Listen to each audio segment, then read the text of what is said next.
आमजन को त्याग, बलिदान, समर्पण व राष्ट्रभक्ति का संदेश देने वाली पन्नाधाय को राष्ट्रमाता का दर्जा दिलाने और देश का पहला मंदिर राजस्थान के राजसमंद जिले में कालिंजर गांव में बनाने का मां आशापुरा मानव कल्याण ट्रस्ट के संस्थापक नानजीभाई गुर्जर ने उठाया है। नानजीभाई की इस पहल को देख गुर्जर आरक्षण आंदोलन के प्रणेता व राष्ट्रीय संयोजक विजय बैंसला भी काफी प्रभावित हुए।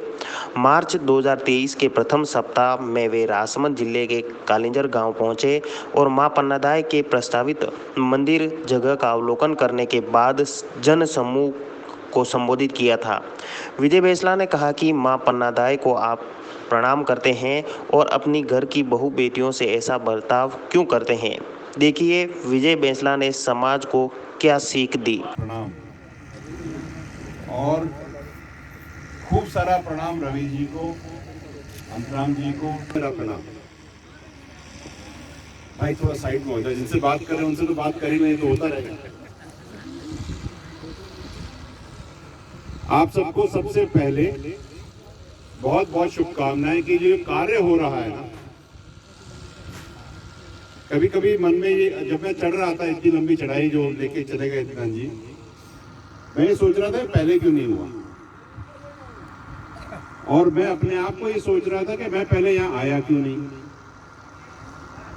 फिर ये बात दिमाग में आई कि जिस दिन शुरुआत होनी थी उसी दिन लिखी थी, तो आज से ही हो, आज शुभ दिन है, आज से शुरुआत हो।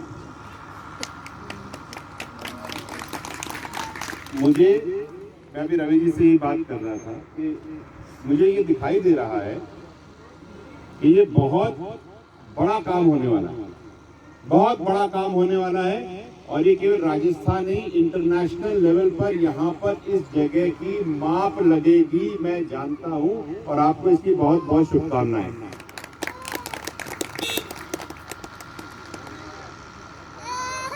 लेकिन ये तो हो ही जाएगा, लेकिन वो होने से पहले पीछे मत देखो, आगे देखो, मैं बात कर रहा हूँ, फोकस करो, क्योंकि ये मौके बहुत कम मिलते हैं आदान प्रदान बातचीत करने के। भाषण तो रोज ही देते सब। डिम्पल जी ने एक बात कही कि कि जब वो बॉम्बे गई तो उनके पति आगे चलते थे और ये बहुत पीछे चलते थे, तो शर्म आती। फिर एक बात ये कही कि दूसरों की लालियों के साथ तो फोटो खींचते रहते, अपनी लालियों को मोटरसाइकिल बिठाने में शर्म आती। इससे ज्यादा दुख देने वाली बात और क्या हो सकती है एक समाज के लिए। जो समाज अपनी बहू, बेटियां और माताओं से परहेज करे पब्लिक में, इससे ज्यादा शर्म की बात और क्या हो सकती है। जैसा आप आचरण करोगे वैसे ही आपके बच्चे आचरण सीखेंगे। अगर आप अपने घर की महिलाओं को आगे नहीं बढ़ाओगे इस नस्ल में, तो आने वाली नस्ल क्यों बढ़ाएगी भाई।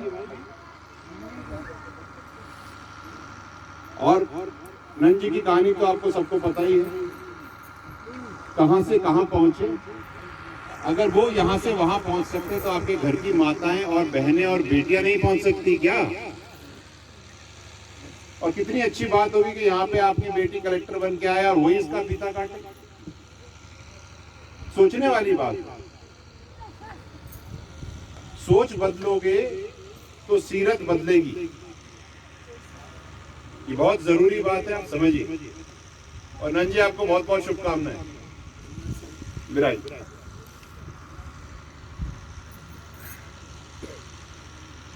बात ये चली थी, मीडिया वाले मुझसे पूछ रहे थे कि क्या करना चाहिए, आप क्या कहना चाहते हो। तो मेरा तो छोटा सा इतना ही समझ है, ज्यादा समझदारी तो है नहीं मेरी, लेकिन जितनी मेरे को समझ आती है वो ये आती है कि अगर माता पन्नाधाई ने अपने बच्चों की शहादत नहीं दी होती तो आज महाराणा प्रताप के वंशज भारत में, पूरे दुनिया में होते नहीं साहब। तो मैं यहाँ से, और अगर आप लाइव चला रहे हो या रिकॉर्ड कर रहे हो, तो मैं यहाँ से पूरे राजस्थान ही नहीं, पूरे भारत और भारत में जितने भी विश्व में जहां जहां महाराणा प्रताप के वंशज बैठे हैं, उनको मैं हेला लगा रहा हूं, यहाँ की एक ईंट तुम्हारे नाम की भी होनी चाहिए। कम से कम एक ईंट तो लगा सकते हो। बहुत लगता है 8 तारीख को लोग सोशल मीडिया पे लिखना शुरू कर देंगे इंटरनेशनल वुमेन डे, लिखेंगे मां पन्नाधाई को राम राम सलाम श्रद्धांजलि, आपकी शहादत को सलाम। वो कागजी चीजें हैं साहब। जो ये हो रहा है ना, ये यथार्थ ये है, और ऐसे न जाने कितने होने चाहिए। और माता पन्नाधाई से हमें एक चीज और सीखनी चाहिए कि हमें अपने परिवार की महिलाओं को कम नहीं आंकना चाहिए साहब।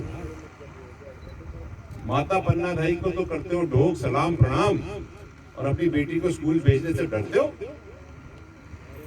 तुम्हें कोई हक नहीं। या तो माता पन्नाधाई को राम राम करना बंद करो, या अपनी बच्चियों को स्कूल में भेजना शुरू करो। आपको कोई अधिकार है ही नहीं। आपके पास आपको ये अधिकार किसने दिया कि आप अपने बच्चों का भविष्य अंधकार में करो? किसने दिया आपको ये अधिकार? आपका केवल अधिकार था उनको जन्म देने का, उनको पंख लगा करके उड़ने का अधिकार तो उनका है, आपको उनको रोकने का अधिकार नहीं। आप नहीं रोकिए। मेरा तो निवेदन, मैं तो गुजारिश ही कर सकता हूँ आपसे। ये भी बात चल रही थी, ये कुंभलगढ़ विधानसभा है ना? हाँ। सुना था 50,000 गुजरों के वोट हैं, ऐसे कुछ है या नहीं? नहीं, कितने हैं? 40 है, 30 है, 35 है। गडरिया कितने हैं? लो 46। गडरिया कितने, गाडरी कितने, गायरी कितने? 46,000 वोट हैं। बहुत होता है 46,000। मुझे ये बता दो कि यहाँ पे गुजरों का एमएलए कब बना था साहब? गर्दन तो बड़े प्यार से काट रहे हो, नहीं बना। कभी सोचा कि क्यों नहीं बना? कभी सोचा? जब तक सोचोगे नहीं तो बनेगा कैसे? भाई अगर बॉम्बे जाना है, ट्रेन से जाना है, तो टिकट खरीदने की सोच तो करनी पड़ेगी ना, तभी तो टिकट खरीदोगे। टिकट खरीदोगे तभी तो ट्रेन में बैठोगे तभी तो पहुंचोगे महाराज। सोचो ये एमएलए बन सकता है। एक बार आप सोच लो, बना बन देंगे सब मिलकर, वो कोई दिक्कत नहीं है। सोच बहुत बड़ी चीज होती है, क्योंकि जब तक आपके पास वो राजनीतिक चाबी नहीं है ना, तब तक हर जगह ताले ही ताले मिलेंगे, ताले ही ताले मिलेंगे। कहीं पर भी चले जाओ। हम कर्नल साहब ने आंदोलन करे, अपन सब समाज ने पटरी पे बैठ के करे। अगर कर्नल साहब सरकार में होते तो आंदोलन करने की जरूरत पड़ती क्या? नहीं पड़ती ना। हो सकता है अपने 73 शहीद भी नहीं होते। दिक्कत कहाँ आती है? दिक्कत तब आती है जब सरकारों में बैठे नुमाइंदे समाज की बात नहीं करते, 5 साल बाद आकर के ही समाज की बात करते। क्योंकि जिस दिन वोट लेना था तो 6 महीने पहले याद आता है कि मैं भी गुजर, मैं भी फला, मैं भी ढिमाका। और फिर उसके बाद साढ़े 4.5 साल तक ये कहते हैं मैंने वोटिंग लिस्ट देखी थी, तेरे गांव ने मुझे वोट नहीं दिया, मैं तेरा काम क्यों करूं? सही है भाई? मैं तो चूल्हे पे बैठ कर खाना खाता हूं, मुझे तो पता है कि रोटी कैसे बढ़ती है। जिसने रोटी बढ़ती नहीं देखी उसको क्या पता। अगर आपको इसका बदलाव करना है तो पहले आप अपने मन में सोच लीजिए कि आपको बदलाव करना है। 5% आरक्षण आज चालू है। आपके यहां से कितने बच्चों की नौकरियां लगी सर? लगी किसी की? कभी ये सोचा क्यों नहीं लगी? ये भी तो सोचने वाली बात है।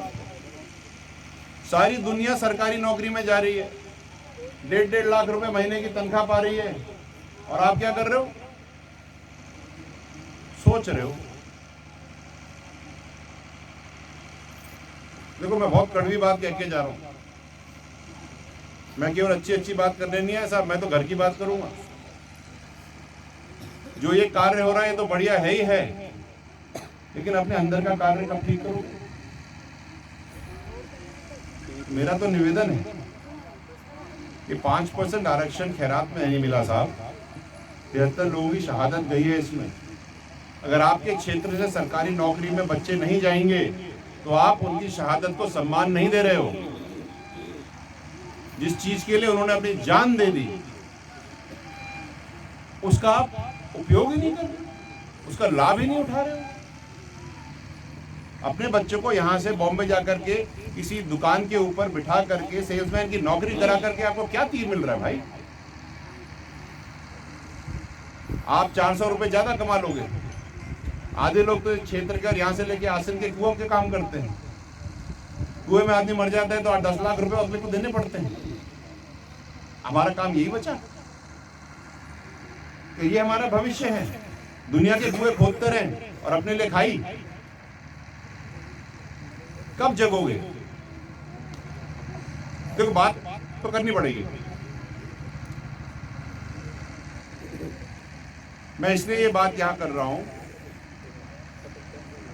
क्योंकि हम सब एक घर के, एक परिवार के लोग हैं और परिवार में सच्चाई तो कहनी पड़ेगी और सच्चाई सुननी भी पड़ेगी। मैं ये चाहता हूं कि आपके क्षेत्र से, इस पूरे इलाके से एक मिसाल बने कि आने वाले 5 साल में या 4 साल में जितने भी सरकारी नौकर लगते हों उसके 3 से 4% इस क्षेत्र से लगे, तब तो आए मजा। और ये कब होगा? जब आप बच्चों को पढ़ाओगे, उनको फाउंडेशन के लिए भेजोगे, कॉम्पिटिटिव एग्जाम की ट्रेनिंग कराओगे। यहाँ पे लाइब्रेरी कितनी है? कितनी लाइब्रेरी है साहब? और यहाँ पे ब्याह में कितना पैसा देते हो दहेज में? और कितने मंदिरों में चढ़ाते हो? लाख, 50,000, 30,000, 50,000, 1.5-2 लाख रुपए में लाइब्रेरी बढ़ जाती है, बच्चे बैठ के पढ़ लेंगे। नहीं होती है तो एक कमरा खोल करके दे दो, उसमें क्या जा रहा है? तुम्हारे बच्चे पढ़ेंगे भैया, तुम्हारा बुढ़ापा आसान होगा। एक बात जाते जाते कह देता हूं, जैसा कार्य आप आज करोगे वैसा बुढ़ापा आपको मिलेगा। अगर आप अपने बच्चों को पढ़ा लिखा करके सही जगह बिठा दोगे तो आपका बुढ़ापा अच्छा जाएगा। और अगर आप खुद को भी नहीं पढ़ा पाओगे जवानों, तो तुम्हारा बुढ़ापा कैसा होगा खुद ही सोच लेना। आज की तारीख में बच्चा बाप से ढंग से बात नहीं करता, बुढ़ापे में तुम्हें पूछेगा कौन?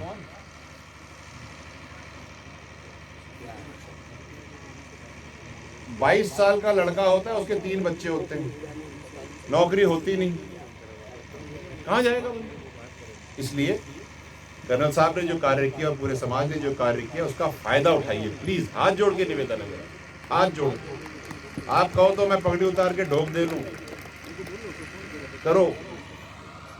राजनीतिक तौर से आगे बढ़ो, सामाजिक तौर से आगे बढ़ो और इस क्षेत्र को ऐसा बना दो कि ये दुनिया के लिए एक ऐसी मिसाल हो जाए, दुनिया को पता चले यहाँ से कार्य होता है। और रंजी, मैं आपका बहुत धन्यवाद देता हूँ, आपने जो कार्य किया काबिल तारीफ है। आपने मुझे एक बार बुलाया, मैं फिर आ जाऊंगा। जैसी फावड़ा बेलचा दे देना, मैं तो अपने हाथ लगा लूंगा, कोई फर्क नहीं पड़ रहा। मेरी एक ईंट मेरी तरफ से। और रवि जी जो आप बात करेंगे उसमें जो पहला कार्य आप करेंगे, पहला मेरी तरफ से। Thank you so much, have a great time, great future, do extremely well. बहुत बढ़िया करें, बच्चों को पढ़ाएं, अपने आप को भी पढ़ाएं। अरे जाते जाते बता दो, अभी मैं उदयपुर से आ रहा हूँ। क्या नाम था उनका भाई साहब जिनसे मुलाकात में क्या? गैती जी, गमेती जी चौपाटी में मिले। उनकी उम्र है 57 साल। 57, जो युवा है ना 21 साल के, सुन लो, 57 साल की उम्र है उनकी। और 2 महीने पहले 10वीं पास करी उन्होंने। अच्छा, बड़े गर्व से कह रहे मेरा 2nd डिवीजन आया। 8वीं पास तक थे, 10वीं करी। क्यों? क्योंकि उनको, अब सुन लो, जो नेतागिरी करते हैं, क्योंकि उनको इलेक्शन लड़ने का, इलेक्शन के मापदंड में आ गया कि 10वीं पास तो चाहिए। और 2 साल पढ़ करके 8वीं से 9वीं करी, 9वीं से 10वीं करी। पहले कर लेते तो ये नहीं करना पड़ता। तो अपने बच्चों को पढ़ा लो, नहीं तो नेतागिरी भी नहीं कर पाएंगे। बाकी तो करेंगे जो करेंगे। ठीक है, तो चलो। और अगर मेरी बात तो विश्वास नहीं, फेसबुक पे मैंने उनसे बातचीत करी थी और चढ़ा दी है, आप देख लो वो क्या कह रहे हैं, कुछ आपको समझ में ही आएगी, उसे सीख लेना। बहुत बहुत धन्यवाद, बहुत बहुत धन्यवाद साहब। और मैं इसमें पहला फावड़ा पहले व्यक्ति मेरी तरफ से। राम राम साहब। साहब ने मुझे